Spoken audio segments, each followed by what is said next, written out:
갈대아 땅 그발 강가에서 여호와의 말씀이 부시의 아들 제사장 나 에스겔에게 특별히 임하고 여호와의 권능이 내 위에 있으니라. 아멘. 에스겔 1장 1절부터 3절까지 본문입니다. 하나님의 모습이 보이다.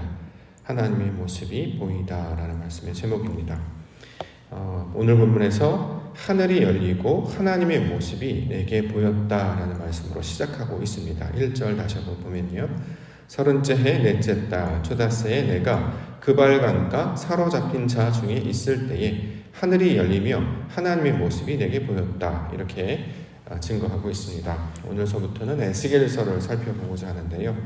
에스겔, 유대인들이 바벨론의 포로로 끌려갔을 때 기록된 말씀이지요.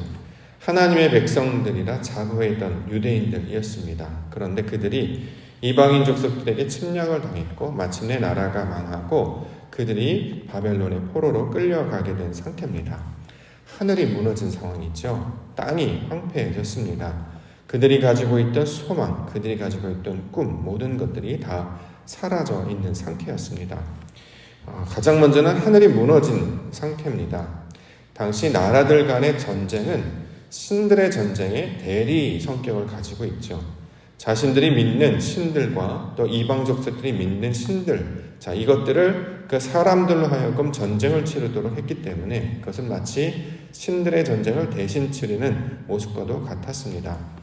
유대인들은 하나님을 믿는 족속들이었고 바벨론은 마르둑이라고 하는 이방 족속, 이방 신을 따르던 자들이었습니다. 그런데 자신들이 패배했던 거죠.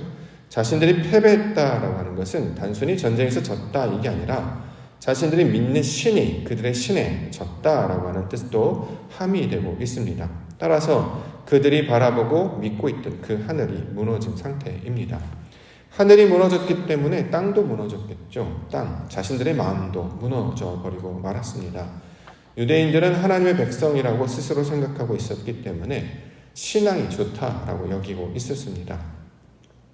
그 어떤 민족과 족속보다도 성결하고 고결하여서 어떤 어려움이 찾아올지라도 절대 무너지지 않고 잘 이기며 감당할 수 있을 것이라고 스스로 여기며 살았습니다.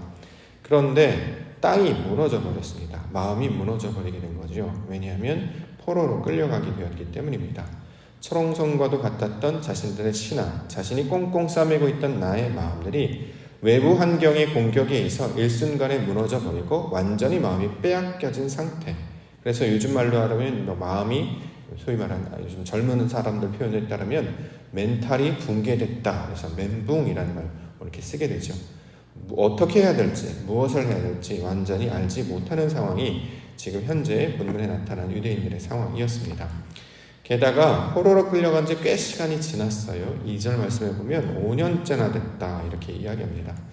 보통 사람이 3년 정도, 그러니까 씨를 뿌려서 나무가 자라고 열매를 맺기까지 대략 한 3년 정도를 공식적으로 생각을 하죠. 농사를 지을 때도 보통 매해 추수를 합니다만 아무리 못해도 3년이 지나면 열매가 맺혀지게 됩니다. 그런데 3년이 지나고 5년이 지났는데 아무런 변화가 없었습니다.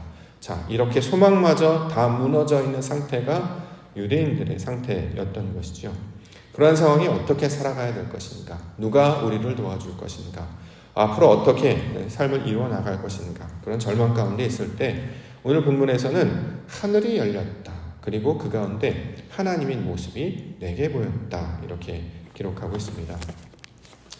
하늘이 열렸습니다.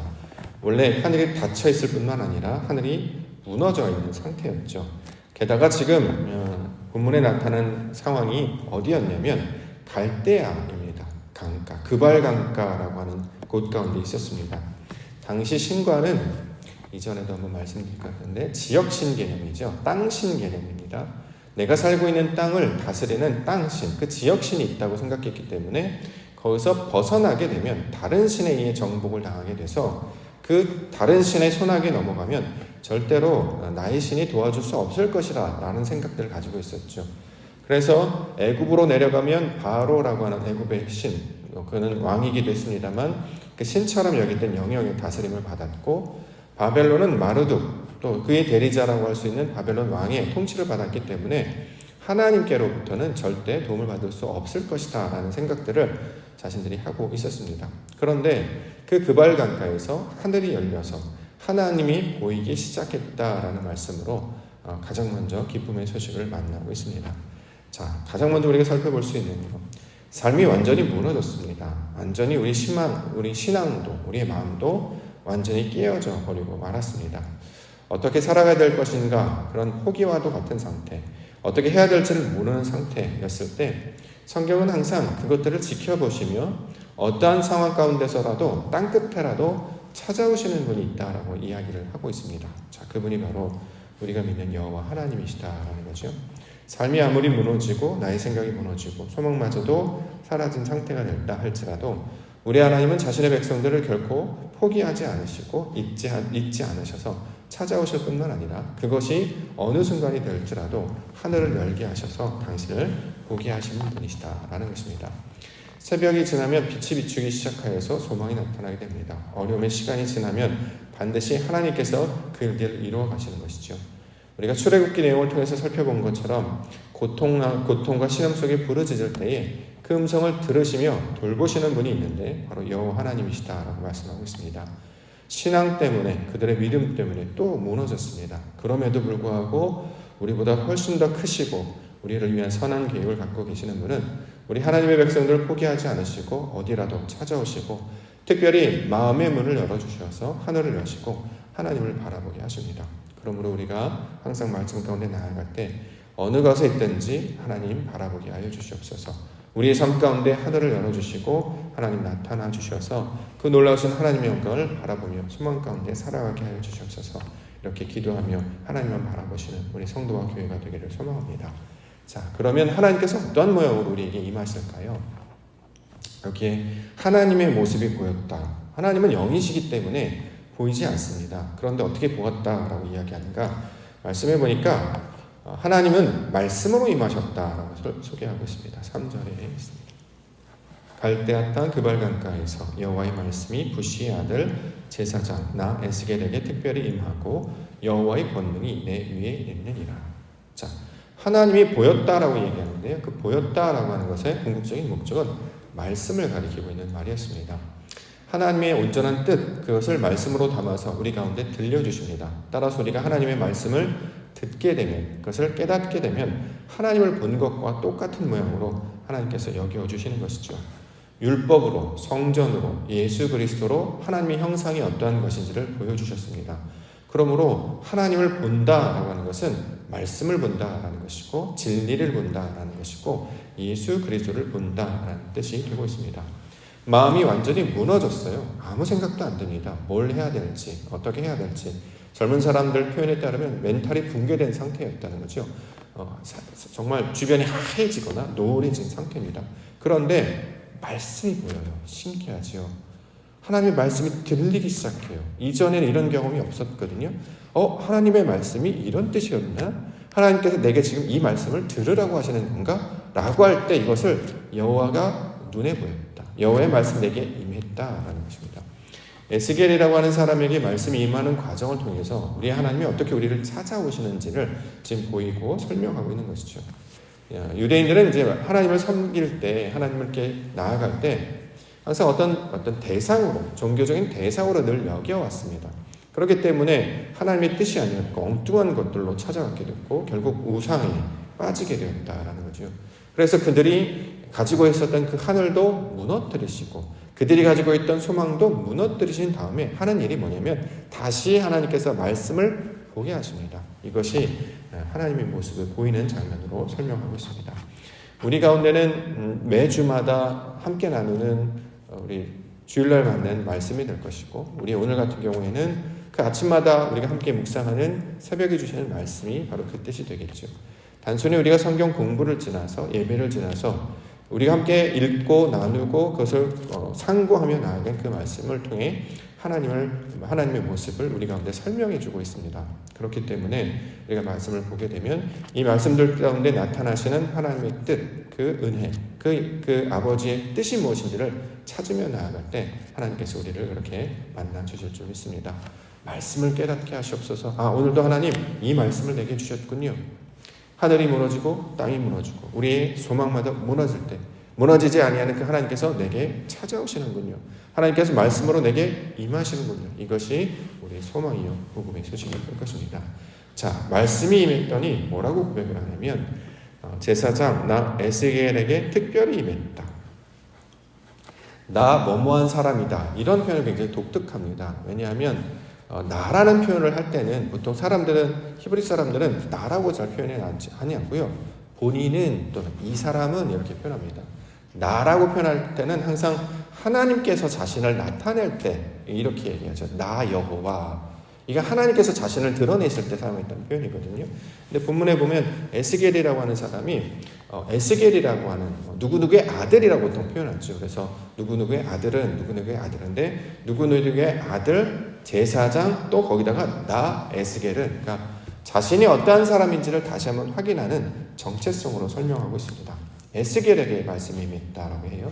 자, 에스겔 무슨 뜻이냐면 하나님께서 강하게 하시다라는 뜻을 가지고 있죠. 내 원래 정체성이 무엇입니까? 원래 포로로 끌려가게 되면 세상이 마음을 뺏겨버리게 되면 세상의 어떤 것들로 내가 마음이 무너지게 되면 아무 생각이 안 들잖아요. 그렇죠? 내가 누구인지 뭘 해야 되는지 어떻게 살아가야 되는지를 다 잃어버리고 삽니다. 그런데 말씀이 임하고 나니까 하나님께서 정신 차리게 하는 거죠. 뭘요? 내가 원래 어떤 사람인지를 알게 하시는 거예요. 우리 하나님의 백성들이 뭐 하는 사람입니까? 그런 세상의 어려움과 고통과 힘든 상황 가운데 파묻혀 있거나 아니면 거기에 휩쓸려 있어서 정신없이 정신 못 차리고 사는 것이 아니라 그 중에서도 정신 똑바로 차려서 하나님께서 나를 이렇게 보내셨지 이것을 찾게 하시는 것이 하나님의 목적이 된다는 거죠. 말씀이 임하고 나니까 에스겔은 자신의 이름을 이야기하면서 내가 누구인지를 다시 한번 점검하면서 설명하고 있습니다. 하나님께서 강하게 하십니다. 내가 내 스스로 강하게 하는 것이 아니라 하나님께서 나를 강하게 하시는 분이시다. 우리가 이걸 말씀을 살펴볼 때 말씀 안에 있을 때 하나님의 뜻을 깨달았을 때 이걸 강하다라는 표현을 우리가 이해를 했기 때문에 이제 하나님이 내게 말씀으로 임하셔서 내가 어떤 사람인지를 알게 하시면 뜻이 무엇인지 분명하게 알게 된다라는 것입니다. 하나님께서는 성도와 교회를 하나님의 백성으로 부르셨고 세상의 소금과 빛으로 부르셨습니다. 이것은 이 세상을 살면서 세상에 묻히거나 환경에 묻히거나 또는 보이는 것에 휩쓸리지 말라라는 거죠. 너희가 누구인지 내가 너와 함께하는 그래서 너희는 담대하라 두려워하지 말고 오직 하나님만 소망하며 바라는 자로 살게 하시는 것입니다. 자, 이것이 바로 이스라엘 백성들, 유대인의 백성들, 하나님의 백성들 가운데 주시는 하나님의 말씀이 되게 되는 것이죠. 오늘도 이 아침에 우리가 가장 먼저 한번 생각을 해볼까요? 내가 누구일까요? 저와 여러분들이 누구일까요? 하나님께서 부르셔서 아버지의 백성으로 살게 하신 자들입니다. 나의 이름으로 사는 것이 아니라 그리스도의 이름으로 살게 하셨습니다. 이 세상 가운데 소금으로 빛으로 살게 하셨던 거예요. 빛이 무엇입니까? 하나님의 빛을 반사하는 거죠. 그래서 우리의 말씀을 받아서 그 말씀을 가지고 하나님의 뜻을 전하는 사람을 빛이다 이렇게 이야기하고 있습니다. 그 빛은 하나님을 전하는 사람이 되는 거예요. 나와 같이 연약한 그릇에 나와 같이 부족한 사람에게 임하신 하나님의 영광이 무엇인지를 세상 사람에게 나타나게 하는 거죠. 그렇기 때문에 우리는 나를 보여주는 게 아닙니다. 나는 볼 게 없어요. 나는 내세울 게 없습니다. 나는 가진 게 아무것도 없죠. 나의 헛됨과 나의 무익함을 자랑할 것이 아니라 내 안에 있는 하나님의 영광, 그 그리스도를 증거하라고 전하라고 우리에게 보여주셨습니다. 이러한 자들 가운데 역사하시는 하나님, 그 놀라우신 영광을 증거하며 나아갈 때 이것이 바로 우리를 살게 하는 소망의 말씀이요 복음의 소식이 될 줄 믿습니다. 오늘도 성도 하나님의 백성으로 우리를 부르신 줄 믿습니다. 가장 먼저 이것을 깨우고 아침을 맞이하라라는 거지요. 내가 하나님의 백성인 것을 깨닫고 세상 가운데 주의 영광을 전하겠습니다. 아버지의 그리스도의 편지가 되겠습니다. 그리스도의 향기가 되겠습니다. 내 향기, 내 생각, 내 이야기를 전하는 것이 아니라 하나님이 내게 주신 그 감동, 하나님께서 내게 원하신 그 뜻을 전하는 자들이 되겠습니다. 이렇게 나아갈 때 이것이 바로 사도행전에 근거하는 증인들의 모습이 될 줄 믿습니다. 오늘 첫 말씀, 우리 마음 가운데 하늘을 열어주셔서 하나님을 보게 하시고 그가 가운데 역사하신 말씀이 무슨 뜻인지를 깨닫게 하심으로 내가 누구인지 어떻게 살아야 되는지를 보여주신 그 하나님을 기억하시며 오늘도 주의 말씀과 동행하며 살아가시는 우리 믿음의 성도님들 되시기를 주의 이름으로 간절히 축원합니다. 기도하겠습니다.